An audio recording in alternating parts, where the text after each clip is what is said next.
Well, good morning, church. I got something to admit to you guys. I really don't like musicals. I don't. But there's this song that I heard a couple of years ago that's actually kind of cool. Now, I've not heard or seen the musical that it comes from, but in the popular television series The Office, they do a spoof of this song. And it's called, I don't know what it's called, but it goes like this. No, I'm not going to sing it. Don't worry. You don't have to say, oh no. You're safe. 525,600 minutes. How do you measure a year? In daylights and sunsets, in midnights and cups of coffee, in inches and miles and laughter and strife, 525,600 minutes. How do you measure a year? Have y'all ever heard that song or something along the lines of it? Okay, so this got me thinking. I was like, wow, this is actually like a really kind of a profound thought. Not the actual question in the song. That's a stupid thought. You measure a year by 365 days. Like, that's the answer. Not by inches or miles or laughter. If anyone gives you any answer other than 365 days, then they think like a serial killer, and you shouldn't talk to them. But the song... What is the musical? Oh, I'm a homeowner now. I don't need to watch that. So... how do you measure a year? And it gives all these different qualifications. Is it in inches? Is it miles? Is it daylights and sunsets and blah, blah, blah? But it got me thinking, right? I know how to measure a year, but a better question, a better song, how do you measure a life? So most of you probably don't think about this. I do constantly because I'm a preacher. It's my job. Do you know what the hardest part of being a preacher is? Like the single hardest thing. It's not standing up here and preaching to a couple hundred people. This is actually very easy. I grew up as an only child. I have a psychological need for attention. This is great for me. It's not sitting in my office listening to you bring all of your problems to me. No, that's not that hard. That's not that hard. The hardest part about being a pastor or a preacher are funerals. Funerals. Not necessarily because it's sad. Yes, it's very sad, and it's always, a depressing affair. But funerals specifically because the vast number of funerals I've done, the vast majority of them, are for people, they're for human beings that I've never even met. People that I did not personally know. And that by nature, a preacher is expected to stand up in front of whoever gathers there for the service and then to speak about this person's life. Now, that's a very difficult thing to do if you've never known or met the person. I mean, I can gain like a little bit from an obituary. I can read about, some of the things that they did, where they worked, who they're survived by. But that doesn't really tell me about their life. Right? Whenever someone dies and you go to a funeral, you expect the preacher to stand up and talk about what a full life this person lived, about the incredible impact that they made, about the way that they left this world a better place. And sometimes, I'll meet with the family and I'll be like, all right, tell me about Carl. And amazingly, the family can tell me nothing about Carl. And I'll say tell me about the life that Carl lived. And they'll say, well, he had a dog. And I'm like, you realize I have to talk in front of 200 people in 3 days. You got to give me something here. A couple of years ago, I did a funeral for a 101-year-old woman. She died at 101 years old. I met with her son, and I was like, tell me about Jean. Tell me about her life. What can I stand up and say about the incredible, lasting impact she made through 101 years in this world? You know what her son told me? She liked to knit and she liked to bake. Oh my gosh. But it got me thinking, how do you measure a life? A lot of us, when we say someone lived a very full life, we're talking about the number of years that they lived. If you live for 101 years, most people say they lived a very full life, lots of years. Other people, it's based on how those years were spent, right? Maybe someone doesn't live nearly as long, but boy, they were very active and they did a whole lot and they traveled a lot and they had a lot of kids and they did a lot of activities. People say, yes, this person lived their life to the fullest. They really grabbed every single day and treated it like it was, the most important day. How do you measure a life well spent? How do you measure a life that is valuable? Well, I'll tell you here in a few minutes. But let me just introduce first We're starting today a brand new sermon series. So we finished up our one on prayer. Now we're starting a new sermon series. We're going to be in the book of Ecclesiastes for 5 weeks, and the sermon series is called Dust in the Wind. And we're focusing on the idea that Jesus is the only foundation for our lives. Everything else is meaningless. Everything else is vanity. Everything else is just dust in the wind and will pass away just like all of you and all of your lives. It's going to be depressing, but if you come back, if you make it to round 2, we'll maybe talk about doing some welfare checks and calling you to, check in on your mental health.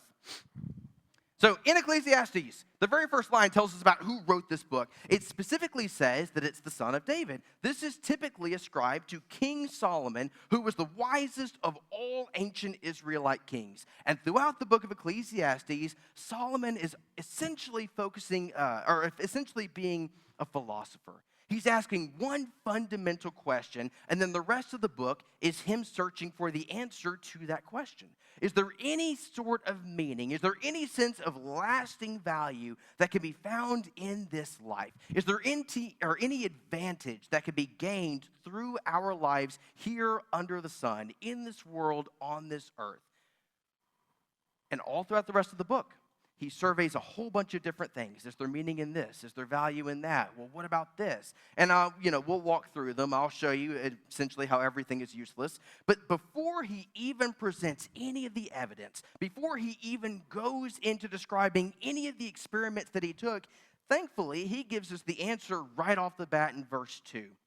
This is how you know he's the teacher and not the preacher. Preachers reserve the answer for the very end of the sermon. But he gives you the answer in verse 2.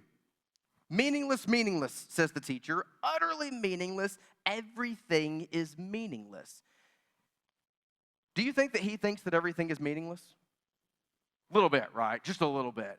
If you emphasize something and say it 5 times in the span of one sentence, you're probably trying to drive home a fact. Even before he tells us about the different things that he indulged in, the different things he engaged in, he lets us know from the start, is there any value, any significance, anything of lasting satisfaction that this life has to offer? No. It's all meaningless, utterly meaningless. But he begins by looking at life itself. Is there inherently anything valuable in our lives? Is there inherently anything lasting, anything of significance? Now, a lot of people ask this question in their own souls. What's the meaning of life?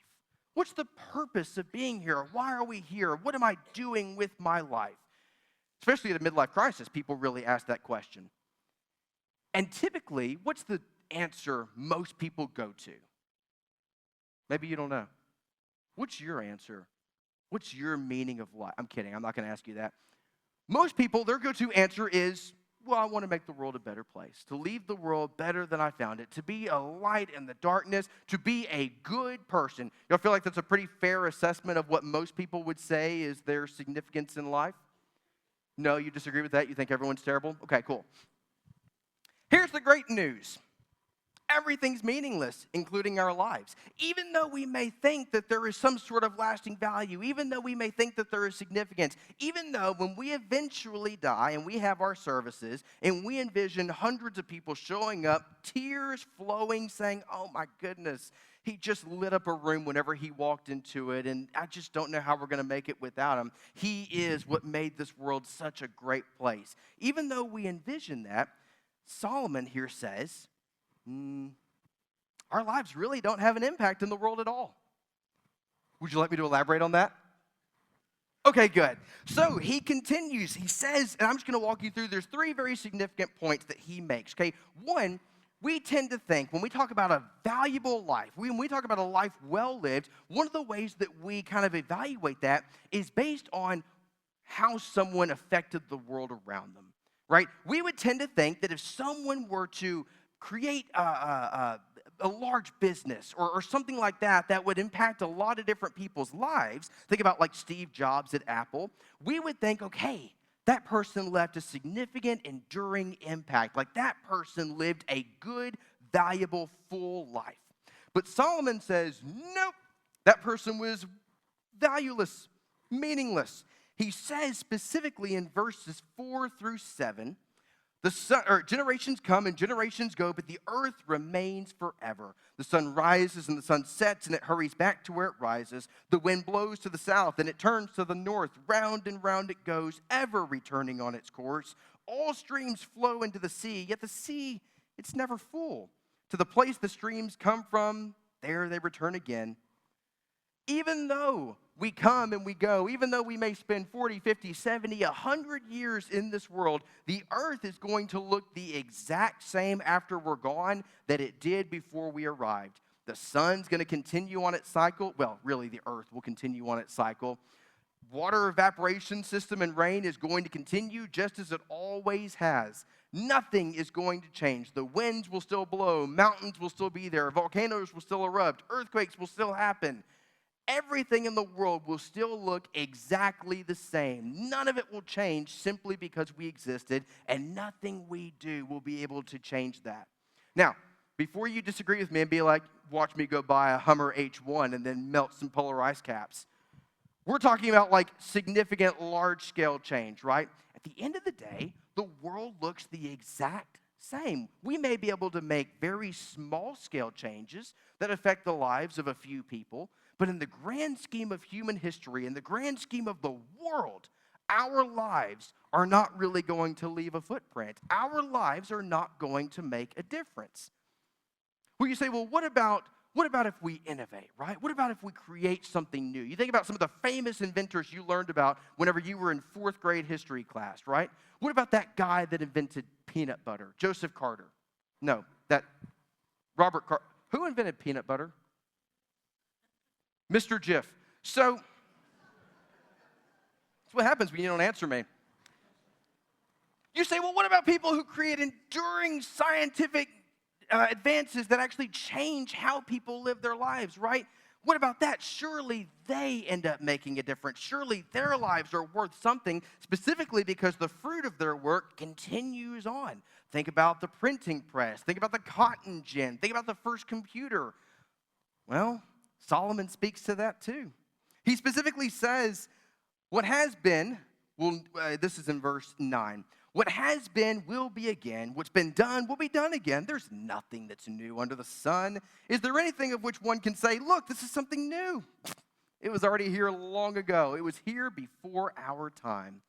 Even though we may paint something new, even though we may write a new book, all we're doing is capitalizing and building off of ideas and off of things that already came long before us. There's nothing that's truly new. Sure, you can create something or think of something that's slightly different, slightly newer, slightly better, but at the end of the day, we're not coming up with things completely fresh. There's nothing under the sun. There is nothing in this world that is a completely fresh, unique, never before thought of idea. Even the internet, as advanced as it is just a means of conveying information.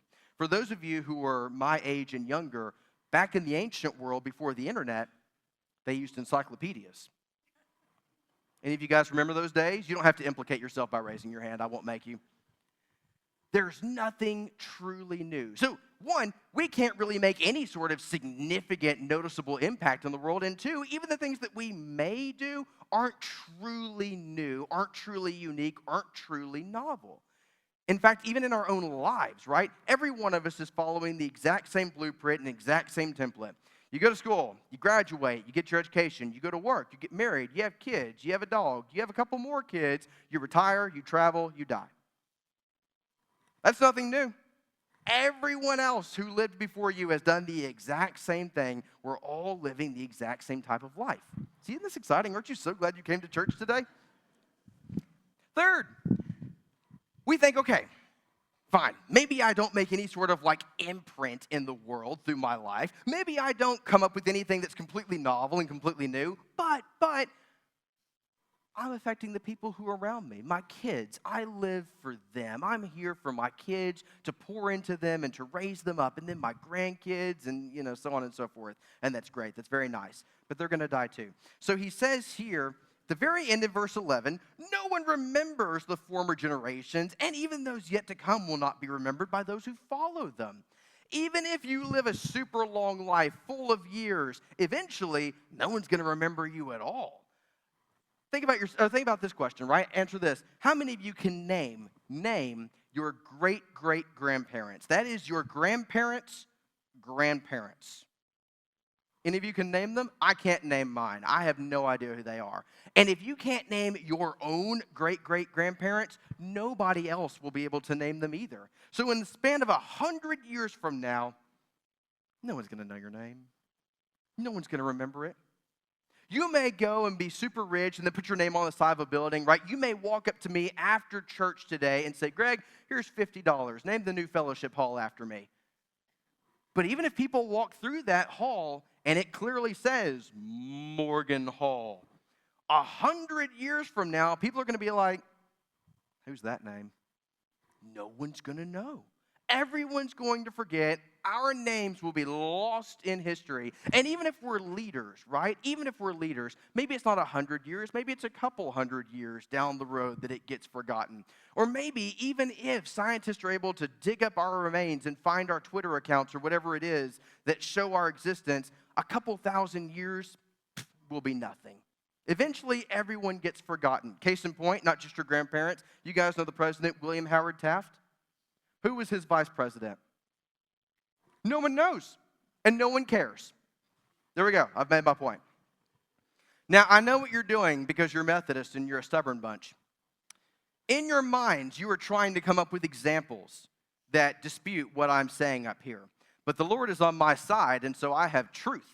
So you cannot come up with examples that will be able to combat and disprove the things that I'm saying. Like, for example, I know that almost every person in this room, whenever I said, no one's going to remember you, no one's going to remember you, in 100 years, no one's going to remember you. And then all of you simultaneously thought, yeah, but Greg, what about Hitler? And to that, I should say, you went to a really dark place. You should try to think of more positive examples.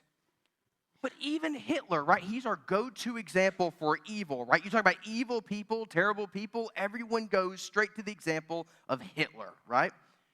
Well, yeah, until someone comes later and does something even worse than Hitler. Then no one's going to talk about Hitler. No one's going to remember Hitler. Everyone's going to talk about this far eviler dude, right? Makes sense? So here's the great news. Our lives mean nothing. At the end of the day, our lives are dust in the wind. They're but a breath. We're here for a minute. We live, we're gone, we're forgotten. It's great. There is someone whose life does have enduring value, enduring significance. Do you know who it is? It's Jesus. It's Jesus. Not one of you said me. Okay. It's Jesus.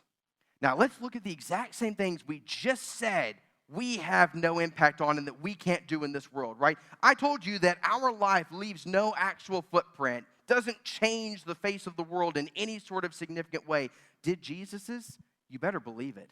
Throughout his entire life, he was doing incredible miracles. He was literally healing people of incurable diseases. He was literally commanding the winds and the waves of the sea to obey him. He was literally making bread multiplied to be able to feed people, turning water into wine, casting out demons, doing all sorts of things that defy the natural orders of this world. Jesus, through his life, has a very valuable, very significant life because he did leave an actual footprint, an actual lasting impression on the face of the world itself. Next, home slice, Solomon says, there's nothing new under the sun. There's nothing truly novel, truly nothing new anyone can do, nothing new anyone can live. Did Jesus? You better believe it.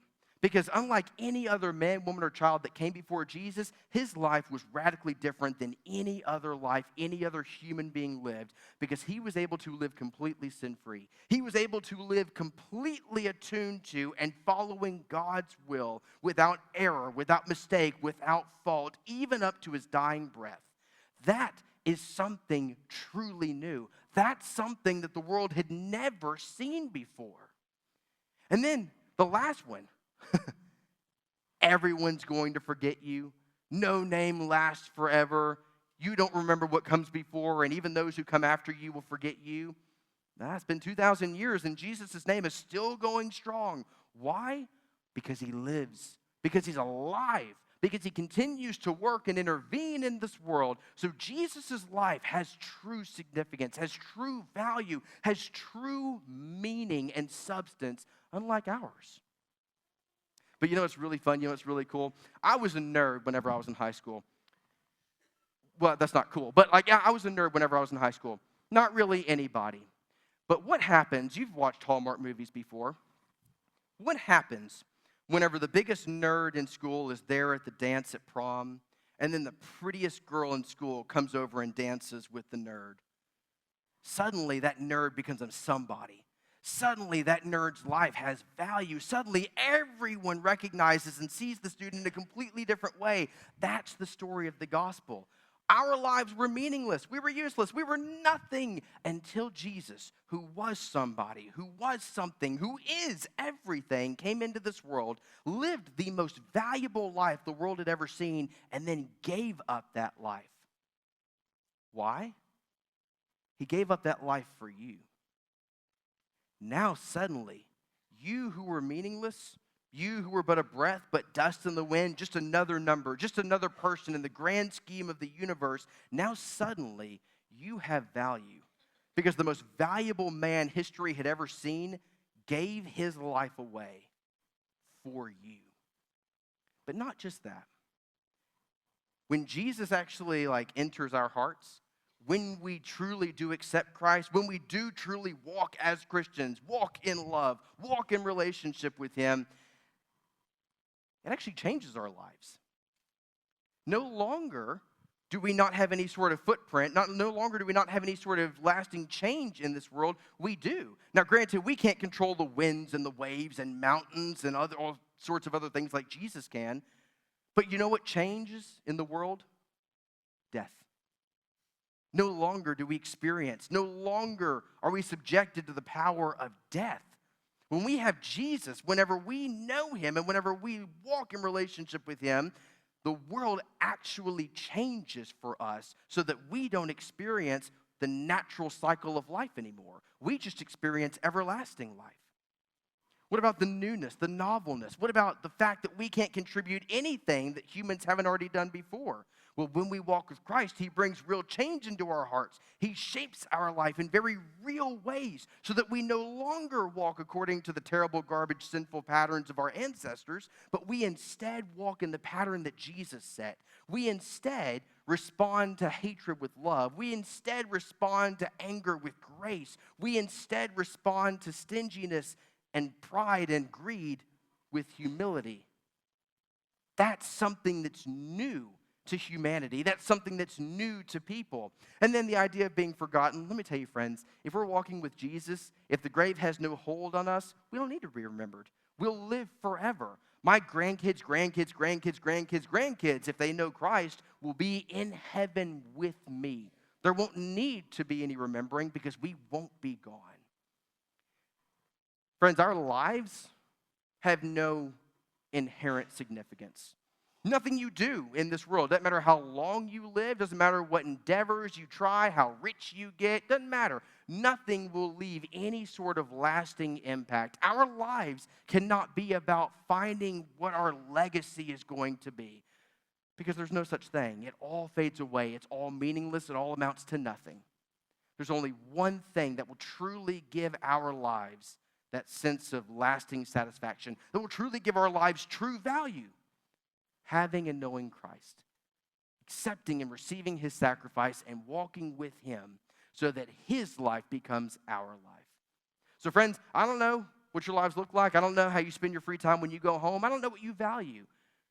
But whatever it is that you value most and keep at the center and say, this is what my life is about. This is what I want people to remember me for on my deathbed. I hope that it's Jesus. I hope that whenever you're around other people, they don't remember you for being someone who was really good at spouting off random sports statistics. I hope that at your funeral, people don't say he loved to bake and to knit. I hope at your funeral, people don't say, oh my goodness, he was a world champion sailor, or he was really passionate about, I don't know, some other thing. I hope that they say, here's someone who loved Jesus, who knew what Jesus did for them, and who wanted to live like Jesus in return. That is the only measure of a life that truly is well lived. That is the only way to measure the value of a life, is whether or not that life contained Christ at the center of it. Otherwise, it's all just a breath in the air.